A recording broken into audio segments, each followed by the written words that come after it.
Halo teman-teman, perkenalkan nama saya Melanda Dwi Setianingrum dari Fakultas Bisnis dan Ekonomika Universitas Surabaya, NRP 130219334, mata kuliah Komdis KPP.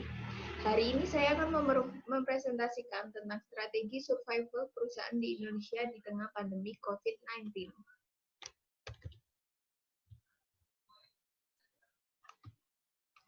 Nah, apa sih COVID-19? Nah, COVID-19 ini adalah penyakit menular yang dapat menyebabkan penyakit pada hewan dan manusia. Ditemukan pertama kali di Wuhan, Tiongkok pada Desember 2019. Nah, dampak dari pandemi COVID ini banyak sekali, terutama di sektor ekonomi. Hampir semua bisnis merasakan dampak dari wabah COVID-19 ini. Di Indonesia misalnya, banyak perusahaan yang pada akhirnya harus memutuskan untuk berhenti beroperasi hingga waktu yang tidak bisa ditentukan. Banyak pelaku bisnis di Indonesia tidak mempersiapkan strategi survival di situasi darurat seperti saat ini, sehingga kehilangan arah untuk beradaptasi dengan lingkungan bisnis baru. Namun, tidak semua pelaku bisnis melupakan strategi survival ini. Nyatanya banyak perusahaan di Indonesia yang masih tetap berdiri karena bisa survive pada keadaan pandemi. Salah satu perusahaan yang bisa survive pada saat pandemi seperti ini, contohnya ada Pizza Hut. Nah, sebelum membahas tentang strategi survival Pizza Hut, mari kita bahas dulu sejarah dari Pizza Hut itu sendiri. Nah, Pizza Hut didirikan pada Juni 1958 oleh dua mahasiswa Universitas Negeri Wichita, saudara lelaki dan Frank Carney, sebagai salah satu lokasi di Wichita, Kansas. 6 bulan kemudian, mereka membuka outlet kedua, dan dalam setahun mereka memiliki 6 restoran Pizza Hut. Saudara-saudaranya mulai melakukan waralaba pada tahun 1959. Gaya bangunan Pizza Hut yang ikonis dirancang pada tahun 1963 oleh arsitek Chicago Gerge Lindstrom dan diimplementasikan pada tahun 1969.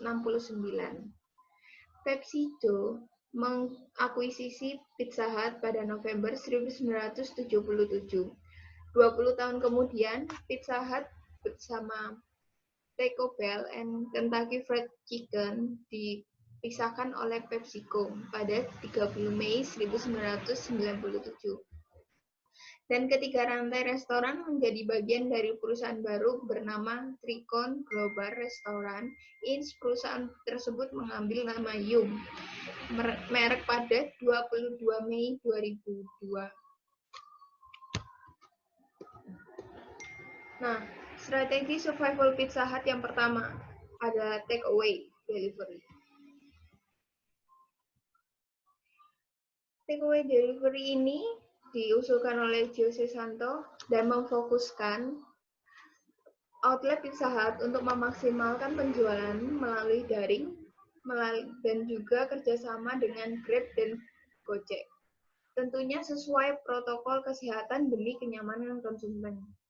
Nah, seperti ini adalah cara memesan sesuai protokol kesehatan, dan Pizza Hut juga menarik ongkos yang lumayan murah, yaitu Rp12.000. Nah, gimana sih cara-cara untuk memesan Pizza Hut yang aman? Yang pertama, kalian itu cek nomor telepon restoran terdekat dulu di www.pizzahut.co.id. Lalu yang kedua, lakukan pemesanan lewat telepon. Lalu yang ketiga, kru akan mengantarkan pesanan ke tujuan. Keempat, kru akan meletakkan pesanan di tempat yang disepakati. Dan yang terakhir, kru akan menjaga jarak saat transaksi pembayaran dengan uang tunai. Yang kedua, strategi survival Pizza Hut ini adalah mengadakan banyak promo. Bisa dilihat dari Instagram Pizza Hut, banyak sekali promo yang dia tawarkan untuk kita para customer. Nah, promo yang ditawarkan oleh Pizza Hut ini bukan lain juga untuk strategi mereka untuk survive dalam keadaan seperti ini. Promo meliputi diskon 50% hingga 100.000 dapat 4 rasa pizza dan masih banyak lagi. Nah, strategi survival Pizza Hut yang ketiga adalah all you can eat Pizza Hut. Nah, Pizza Hut ini mengeluarkan inovasi baru dengan memulai saat ini konsumen dapat all you can eat pizza dengan cukup membayar 55.000 per orang dan menambah 10.000 untuk refill sepuasnya dengan 6 topping pizza. Inovasi ini tentunya sangat diminati oleh banyak konsumen karena hanya satu-satunya Pizza Hut yang mengeluarkan inovasi all you can eat pizza di Indonesia.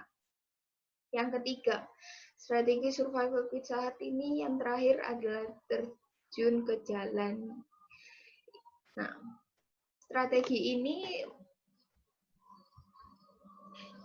fenomena Pizza Hut turun ke jalan ini merupakan salah satu strategi untuk survive yang sangat menghebohkan warga Indonesia. Karena Pizza Hut sendiri merupakan brand yang terkenal, sudah memiliki sayap dan mengepakannya tinggi, namun Pizza Hut tidak malu untuk berjualan pinggir jalan demi survive di saat pandemi seperti saat ini.